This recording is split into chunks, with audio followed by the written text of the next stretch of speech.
แม่นโอ้มาดิยายบัวพันธุ์สิไปเที่ยวโอ้ยเกือบมาบ่ทันตาดึงพี่น้องเอ้ย เกือบมาบ่ทันไปขึ้นรถเกือบมาบ่ทันพี่น้องเอ้ยวุดวิทย์โชคดีไปยายบัวพันธุ์สิไปเที่ยวสารคามพี่น้องมาดิโอ้ย ไปน้ำกัน จักปีบ่ได้ไป 3-4 ปีนี่แหละจ้ะ เนาะโอ้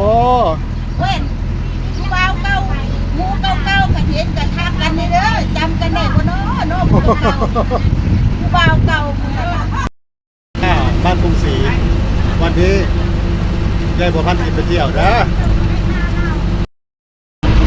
ตอนนี้กำลังเข้าทะเลเด้ออยู่ในทะเลอยู่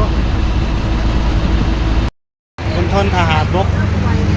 สกลนครตอนนี้เรากำลังสิเข้ามาบขสใหม่สกลนครทางพ้นสกลนครตอนนี้เรากำลังเข้ามาบขสใหม่พี่น้องบขสใหม่สกลนครกำลังสิมาบขสสกลนครพี่น้องเต็มไปเนาะคันนี้เนาะ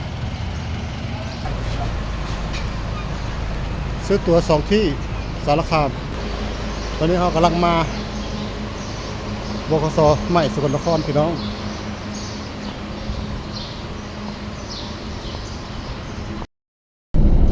เรามี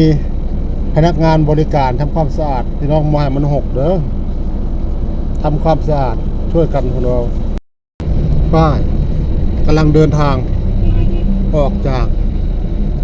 บขสใหม่เมืองสกลนครมุ่งหน้าเข้ากาฬสินธุ์สารคาม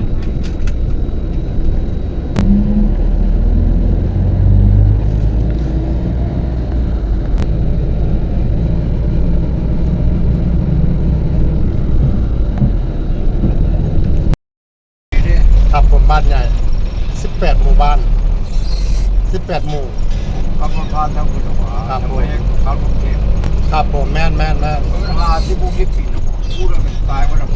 ปันบัวไงเดี๋ยวนี้ ครับผม เท่าคนแม่ลงไปจะบอกว่า ตอนนี้เรากำลังอยู่ในเส้นทางไอ้บ้านธาตุเนาะสิเข้าไปสี่แยกนาเกครับผมเลี้ยวซ้ายสกลนครตรงไปนาเก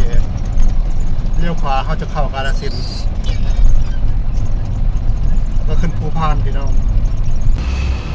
ตาโซเฟอร์ซื้อพวงมาลัยไว้แม่จะนางเพิ่น